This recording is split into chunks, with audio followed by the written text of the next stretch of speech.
नमस्कार, मैं हूं आपके साथ मयंक। देखिए, आज 13 मार्च है और जंग का 14वां दिन। देखिए, जो खबरें आई पिछले 24 घंटे में, लगातार इजराइल पर हमले हो रहे हैं। ईरान की तरफ से जो है बैलिस्टिक मिसाइल्स, खुर्रम शहर 4 हो, फतेह हो, सेजिल हो, सब मिसाइल्स ने पूरे इजराइल को धुआं धुआं कर रखा है।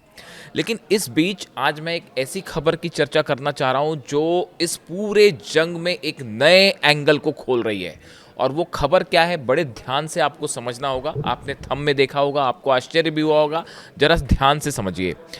एफबीआई की तरफ से, यानी अमेरिका की इन्वेस्टिगेशन एजेंसी जो है एफबीआई, उसकी तरफ से एक अलर्ट जारी किया गया है और उसमें सीआईए का भी एक जॉइंट अलर्ट है। सीआईए भी उसमें शामिल है। दो सबसे बड़ी एजेंसियां हैं अमेरिका की, जो खुफिया एजेंसियां हैं। इनकी तरफ से एक अलर्ट जारी किया गया है, खासतौर पर एफबीआई की तरफ से। और ये कहा गया है कि अमेरिका में किसी ईरान के रहस्यमय जहाज की एंट्री हो सकती है और उस जहाज के ऊपर से ड्रोन लॉन्च करके अमेरिका के मेनलैंड पर हमला हो सकता है। ये दावा कौन कर रहा है, ये खुफिया खबर कौन दे रहा है? एफबीआई इस तरह का अलर्ट जारी कर रहा है और खास तौर पर कैलिफोर्निया के लिए ये अलर्ट जारी किया गया है। देखिए, बड़ी स्पेसिफिक जानकारियां हैं ये। देखिए, जंग जो है वो मिडिल ईस्ट में हो रही है, ईरान में हो रही है, लेकिन अमेरिका की खुफिया एजेंसियां जिस मुद्दे पर काम कर रही हैं और जो डर सता रहा अमेरिका को, मैंने पहले से इस बात को लेकर कहा था। मैंने आपको पहले भी एक खबर बताई थी इस तरह की खबर, और उसमें देखिए कई एडिशंस हैं, बड़े ही सनसनीखेज। एफबीआई को ये शक है, ये लग रहा है कि जो अमेरिका का वाटर एरिया है, इसके अंदर जो जल सीमा है, इसके अंदर ईरान का कोई सस्पिशियस जहाज एंट्री कर सकता है और उससे हमला हो सकता है। अब देखिए, ये बड़े सोचने की बात है। पहली बात तो इसके कई एनालिसिस है। पहली बात तो ये है कि भाई, ईरान का जहाज कैलिफोर्निया कैसे पहुंच जाएगा? अमेरिका का पश्चिमी तट, मान लीजिए आप, पश्चिमी तट है कैलिफोर्निया का, जो कि समंदर से जुड़ा हुआ है। कई राज्य हैं अमेरिका के, यानी जो अलर्ट है, खतरा है, वो पश्चिमी सीमा पर है। अब एफबीआई और सीआईए को ये क्यों लगता है कि यहाँ पे कोई ईरान का जहाज आ सकता है? देखिए, बड़ी साधारण सी बात है कि जब ये जंग चल रही है तो अमेरिका के तमाम सैटेलाइट्स इस बात पर नज़र रखे हुए हैं कि क्या कोई जंगी जहाज़ अमेरिका के करीब ना आ जाए, या कोई सस्पिशियस ऑयल टैंकर जो है वो ना आ जाए। आपने देखा इस तरह की खबरें कि वेनेजुएला से जो जहाज़ चले थे, उसका अमेरिका की नेवी ने पीछा किया और पीछा कर करके जो है उसमें जो तेल था उसमें कब्जे में ले लिया। या श्रीलंका में आपने देखा जिस तरह से हमले हुए जहाज पे। तो फिर एफबीआई और सीआईए को ये क्यों लगता है कि कोई ईरान का रहस्यमय जहाज जो है अंदर आ सकता है या उससे हमले हो सकते हैं? इसकी बड़ी वजह है, जब एफबीआई और सीआईए ये शक जता रही हैं, इसकी बड़ी वजह देखिए। इसकी वजह ये है, इन खुफिया एजेंसीज को ये लगता है कि ईरान कैलिफोर्निया के आसपास किसी तरह के जहाज को हायर कर सकता है। यानी कि ऐसे कई गैंग्स जो कि अंडरवर्ल्ड से जुड़े हुए हैं, ऐसे बड़े माफिया, ड्रग माफियाज हैं बड़े सारे अमेरिका में, और इस कई स्लीपर सेल्स हैं ईरान के, इसमें कोई शक नहीं है। पूरी दुनिया में स्लीपर सेल्स हैं ईरान के, और इनको एक्टिवेट किया जा सकता है और किसी तरह के शिप को हायर किया जा सकता है और उसके ऊपर से किसी तरह की ड्रोन स्ट्राइक हो सकती है। जरूरी नहीं है कि ये शाहिद ड्रोन हो, लेकिन किसी और तरह का ड्रोन जो कि शाहिद 136 ना हो या शाहिद सीरीज का ड्रोन ना हो, यानी कि ईरान का ड्रोन ना हो, लेकिन कोई और ड्रोन हायर करके उसके ऊपर एक्सप्लोजिव लोड करके हमले हो सकते हैं। ये शक है सीआईए को और एफबीआई को। देखिए, इसमें जो और इंफॉर्मेशंस हैं, खास तौर पर उसमें यह भी कहा गया है कि जो कुछ ऑयल कैरिंग शिप्स हैं, जो कि तेल के जहाज हैं, वो किसी भी फ्लैग के हो सकते हैं। ज़रूरी नहीं कि उसमें किसी ऐसे देश का फ्लैग हो जिससे जो हॉस्टाइल है अमेरिका का, किसी भी देश का फ्लैग हो सकता है, और उससे भी ड्रोन्स जो हैं उसके ज़रिए भी हमले की कोशिश हो सकती है।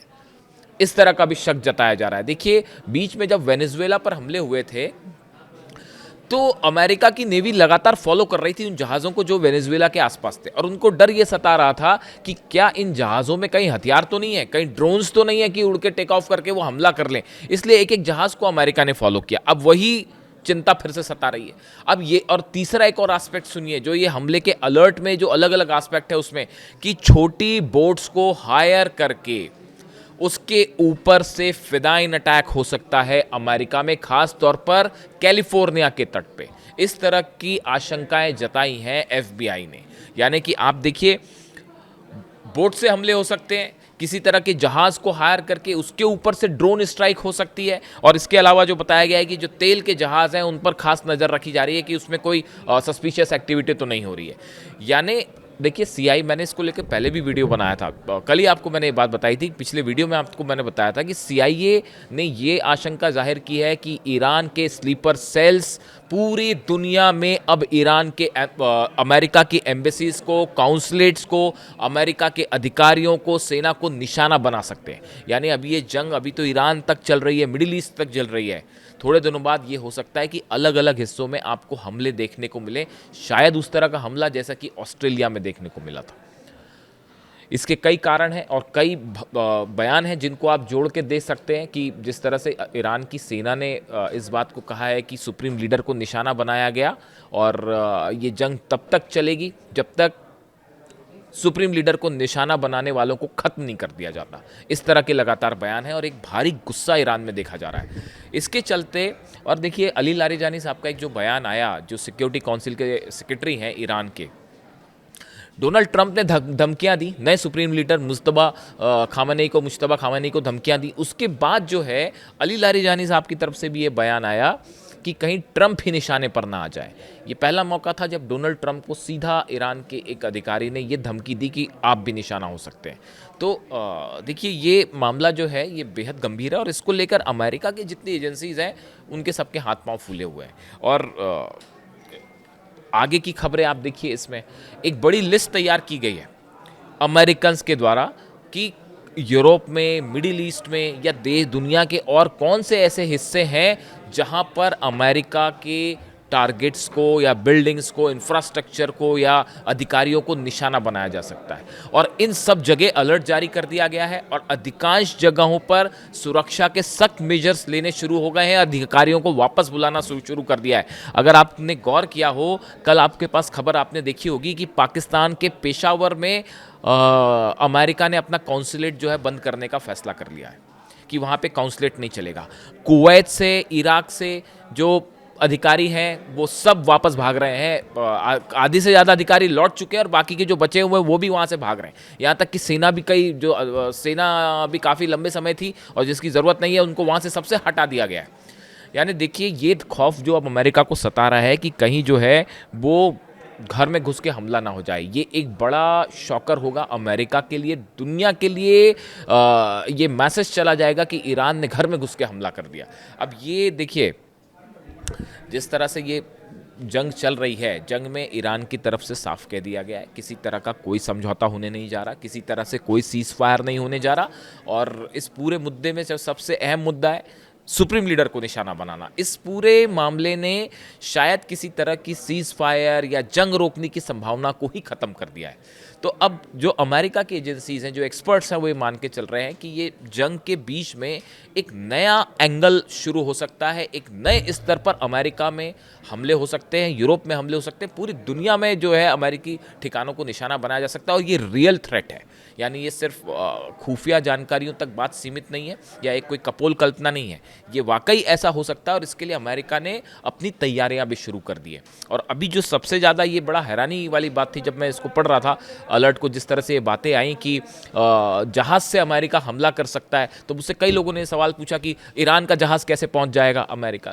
तो मैंने कई एक्सपर्ट से भी बात की, तो उसकी जो बात निकल के सामने आई वो कोई ईरान का जहाज़ नहीं आएगा, वो हायर किए जा सकते हैं। कई सारे ऐसे ग्रुप्स हैं, कई सारे स्लीपर सेल्स हैं जो काम कर रहे होते हैं, बड़े सारे माफियाज जो हैं जो काम कर रहे हैं, किसी को भी हार करके ये हमला हो सकता है। यानी कुल मिला के देखिए एक जो ईरान की सेना की तरफ से बार बार ये बात कही जा रही है। और ईरान देखिए, आप अगर आप पैटर्न देखिए हमले का, 7-8 देशों ने कोशिश कर ली है ईरान को रोकने की कि भाई किसी तरह से जो है आप सीज फायर कर दीजिए। ईरान ने इस मांग को ठुकरा दिया है और ईरान की तरफ से ये कहा गया कि हमारे 21 यूनिट्स में कमांडर तैनात हैं, सबके पास मिसाइल्स हैं, ड्रोन्स हैं और सब हमले कर रहे हैं। और ये जंग तब तक चलती रहेगी जब तक खामेनेई साहब के हत्यारों को पूरी तरह से सजा नहीं दे दी जाती। और इसके लिए किस किस स्तर पर जंग होगी, कैसे कैसे जंग पे स्तर पे जंग होगी और उसको रोकना कैसे अमेरिका और खुफिया एजेंसीज रोकेंगी, ये अब अमेरिका के लिए एक बड़ी चुनौती बन गया है, जो आने वाले वक्त में एक ऐसे खतरे को पैदा कर सकता है जिससे निपटना अमेरिका के लिए एक बड़ी चुनौती होगा। देखिए आपके क्या व्यूज़ हैं इसको लेकर, कमेंट करके बताइएगा। जो भी जुड़ा अपडेट होगा वो मैं अगले वीडियो में आपको बताऊंगा। Thank you so much.